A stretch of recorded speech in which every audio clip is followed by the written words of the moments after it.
kita sambut Prof. Tian Belawati.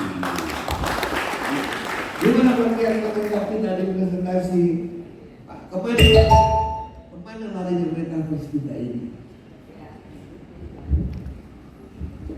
Terima kasih Pak Eko, Pak Sekjen, Pak Gatot, Pak Bambang. Ini orang-orang yang dulu malah melintang bareng-bareng, tapi udah lama nggak ketemu. Jadi senang sekali bisa reuni di sini, Bapak-bapak Ibu sekalian. Assalamualaikum warahmatullahi wabarakatuh. Selamat pagi. Saya mau memastikan satu hal, Ibu Bapak tahu bahwa yang sebelah sini ini tiga-tiganya ini nerd, komputer nerd. Orang-orang yang memang ulu peteknya itu bukan ulu petek pancong ya orang Sunda. Ini yang ulu peteknya sama komputer ya. Saya ini bukan orang komputer, bukan orang IT. Saya kayak ibu bapak sekalian, pengguna yang judulnya itu belanja mata, terus window shopping ya. Window shopping ada apa lagi yang bisa dipakai, ada apa lagi yang bisa dipakai. Dicoba, nggak jalan, nggak jadi dipakai. Dicoba lagi, nggak jalan, nggak bisa dipakai. Jadi saya itu judulnya apa nih? Tukang belanja. Kemudian kalau yang pas saya lanjutkan gunakan, nggak pas nggak terusin gitu ya. Sehingga saya nggak bisa cerita soal teknisnya. Pokoknya kalau saya itu kalau lihat teknologi, pertama ya cocok nggak sama yang saya perlukan. Kedua, bisa nggak dijangkau oleh institusi saya? Artinya mampu nggak sih untuk itu bayar teknologi itu, bayar, pakai dan meliharanya ya. Tapi selalu jangan. Ketiga, yang mau disuruh pakai mahasiswa akan bisa nggak ya makainya? Bisa tuh secara teknis bisa, secara uang juga mampu. Kemudian yang ketiga, kalau saya karena itu nasional, ini infrastruktur nasionalnya mendukung nggak ya? Jadi kalau saya selalu begitu, sehingga teknologi mau canggih kayak apa itu dan sebagainya tidak membuat bingung dan juga tidak membuat slow karena nyarinya fokus adalah teknologi yang tepat guna ya. Dan saya kira itu jargonnya Orde Baru ya, teknologi tepat guna, tapi itu sebetulnya ekspresi yang sangat pas digunakan terutama untuk kita yang bukan pengembang dari teknologi itu, tapi pengguna teknologi untuk kepentingan kita ya. Nah saya berasumsi bapak-bapak dan ibu yang ada di ruangan ini statusnya kayak saya, betul nggak? Jadi yang mau mencari yang paling pas digunakan. Memang yang lagi ngetop belakangan ini sebelum ada si ChatGPT tadi, ChatGPT itu baru mulai November 2022 ya, mungkin mulai ngetop di Indonesia Januarian kali ya Pak. Januarian, jadi itu super crash from the open to ChatGPT. Tapi kalau metaverse mungkin udah 10 tahun terakhir kali ya mulai terkenal ya. Tapi sebelum itu Bapak Ibu kan udah sering dengar ya virtual reality, VR, udah sering dengar augmented reality gitu ya. Lalu sekarang mungkin pernah ada juga dengar extended reality. Lalu sekarang ada metaverse, binatang apa lagi gitu kan? Yang kemarin aja kita belum tahu apa sih itu maksudnya gitu kan? Sekarang udah muncul lagi nih nama baru gitu kan? Yang ada pusing, besok diundang pelatihan itu lagi, belum diterapin, udah ada pelatihan baru lagi, belum diterapin, udah ada pelatihan baru lagi, udah nggak sih? Ya nggak sih? Nah, jadi kalau apa tuh namanya? Tadi saya bilang virtual reality itu Bapak Ibu intinya aja ya, intinya itu kalau kita ingin menvisualkan objek sevisualnya sampai mahasiswa kita atau kita sendiri atau murid kita itu bisa melihat sangat detail. Jadi kalau misalnya pelajaran biologi mau nerangin jantung ya, jantung tuh sampai bisa dibelah-belah, dilihat dari atas dari bawah, pokoknya segala macam. Kayak kita ngelihat orang si dokter ngeluarin jantung dari badan kita di depan mata kita begitu. Itu virtual reality. Jadi itu sangat bagus teknologi itu untuk kalau kita mau nerangin sesuatu yang di dunia nyata nggak mungkin kita nerangin. Gimana kita mau dapat jantung gitu kan susah. Gimana kita mau dapat otak gitu kan susah ya. Itu virtual reality keren banget buat itu. Tapi memang bikinnya susah. Terus banyak yang udah gratisan sekarang, makainya pun mesti alat tertentu kadang-kadang. Perlu kacamata lah, perlu inilah perlu itu, pokoknya ya intinya nggak terlalu praktis lah makanya. Yang kedua, setelah itu ada augmented reality. Itu apa lagi? Augmented reality itu dia beda dikit sama si yang virtual reality. Augmented reality itu hubungannya itu kita mengoverlay. Overlay itu bahasa Indonesia apa? Overlay. Menumpangkan objek virtual di lingkungan nyata. Jadi misalnya orang belajar teknik sipil ya, atau arsitek kali ya, arsiteknya. Pokoknya ilmu-ilmu kayak begitu deh, bikin jembatan. Supaya kita nerangin ke mahasiswa kita mau bikin jembatan, tapi biar dia kebayang banget gimana sih pengennya di atas sungai beneran gitu loh, di atas gitu ya. Jadi lingkungannya itu asli gitu. Nah itu adalah augmented reality. Jadi ada hubungannya antara dunia nyata dengan dunia virtual yang si augmented reality tadi. Jadi itu bagus untuk ilmu-ilmu teknik, ya. Nah, kalau extended reality gabung untuk keduanya, dan hebatnya extended reality itu nggak perlu kacamata, nggak perlu apa kita pakainya, bisa dari HP diproyeksikan ke lantai datar itu cium keluar ke mesin gitu, ya. Dan bisa pakai mata telanjang, ya matanya telanjang, artinya nggak usah pakai kacamata khusus, nggak usah pakai segala-segala. Tapi tetap dia masih one on one, ya kan? Kita sendiri belajar dulu. Nah, metaverse, bayangin semuanya itu digabungin sehingga ya kita bisa ngoper-ngoper objeknya itu, mungkin di dalamnya pakai virtual reality teknologinya. Kita juga bisa merealisasikan itu kepada dunia nyata tapi yang sudah divirtualkan. Dan yang terakhir itu memungkinkan orang-orang itu berkomunikasi, jadi nggak one lagi, sehingga dia menjadi sangat hidup. Ya, tadi Pak Bambang tanya saya, betul pernah main Second Life nggak? Second Life itu ya kayak metaverse versi pertama kali ya. Itu 15 tahun yang lalu ya ada ya. 15 tahun yang lalu yang mulai itu, dan biasanya masih cuma dipakai di conference. Nah itu seperti itu, tapi dulu gambarnya masih jelek gitu ya. Nah sekarang gambarnya metaverse itu udah bagus. Jadi metaverse itu intinya internet tapi ada visualisasinya. Selamat datang Pak Mardiman.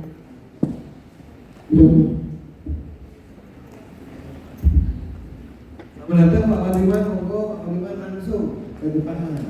Kita beri tepuk tangan untuk Pak Mardiman. Monggo bro. Kamu di situ? Oh iya. Ya. Ya, Dewan Penguji sudah datang.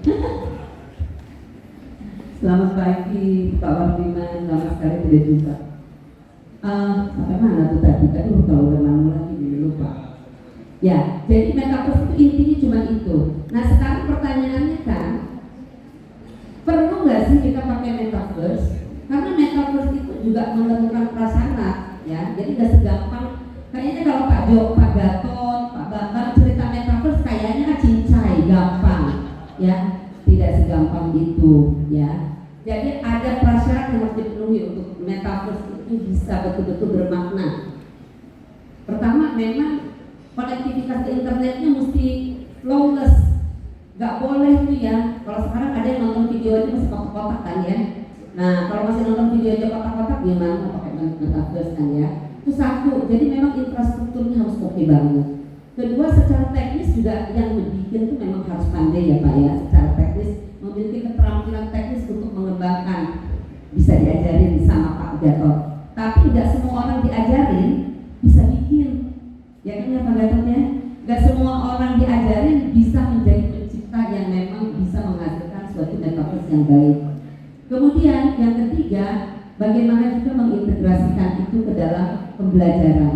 Jadi kalau kita sebagai guru, fokus kita nggak boleh lepas dari tujuan pembelajaran, ya. Jadi yang paling utama tetap aja konten dan pedagogi. Pendekatan pembelajaran kita apa? Jadi jangan sampai nanti karena kita cuma bisa pikirnya di metaverse kayak gitu, akhirnya pendekatan pembelajaran kita mengikuti teknis yang kita cuma bisa, gitu loh. Harusnya kan justru kita mau bikin apa, itulah yang harus ditunjang oleh metaverse. Sehingga memang ada prasyarat-prasyarat yang harus dipenuhi kalau ini mau berjalan.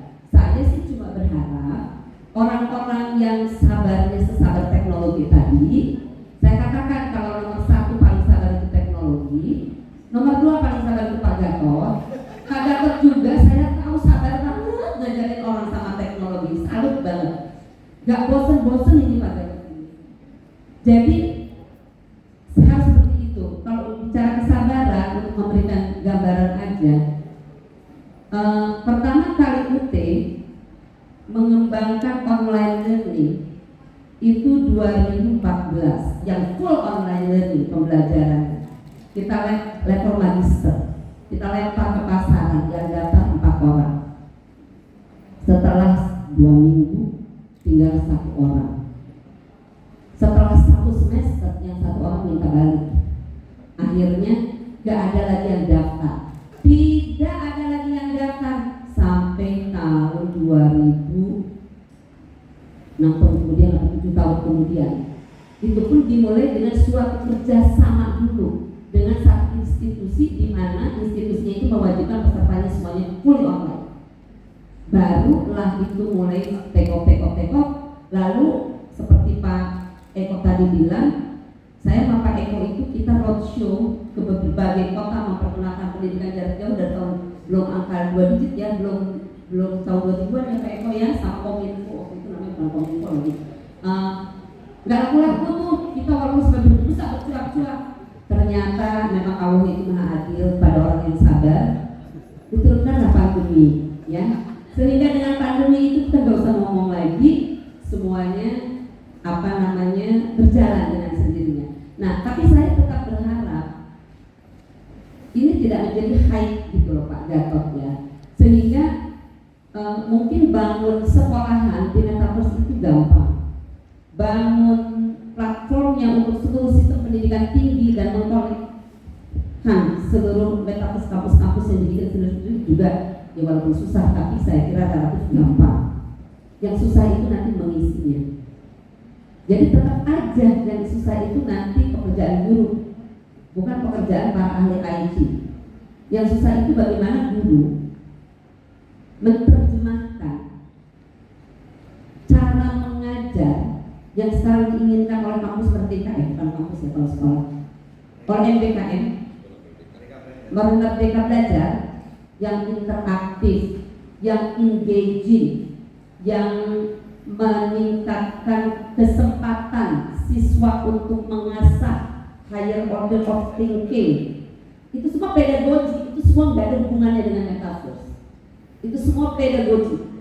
Jadi ibu-ibu dan bapak-bapak, nanti sebelum minta, boleh tadi latih sekarang. Selain minta dilatih membuat metaverse-nya, harus minta dilatih mengembangkan pedagoginya yang benar.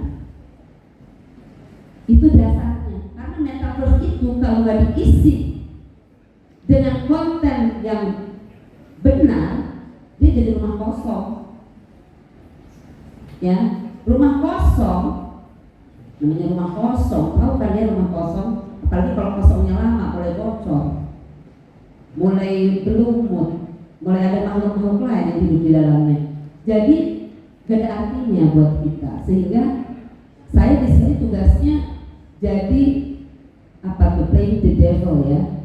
Saya di sini tugasnya hanya mengingatkan Bapak Ibu sekalian yang memang the key players, pemain kunci dari pendidikan adalah kita tetap fokusnya kepada pengisian dari rumah-rumah di metaverse itu, pengembangan konten yang memang betul-betul. Jadi metaverse itu nggak berguna kecuali dia berpotensi meningkatkan kualitas pembelajaran karena dia dapat meningkatkan tingkat engagement, tingkat keterlibatan siswa, karena dia berpotensi meningkatkan interaksi antara siswa dan guru dan masyarakat global, karena dia berpotensi meningkatkan individualisasi, personalisasi dari pembelajaran tergantung tingkat kecepatan belajar masing-masing. Tapi kata kuncinya adalah berpotensi. Kalau potensi itu nggak tercapai, ya nggak jadi. Keindahannya itu nggak tercapai oleh kita. Nah, Keindahan itu nggak akan tercapai hanya dengan bisa membuat secara teknis. Keindahan itu tercapai kalau kita menguasai pedagoginya dan konten yang memang menjadi tugas kita mengajar. Jadi itu. Jadi as beautiful as it is, as sophisticated as it is just a tool.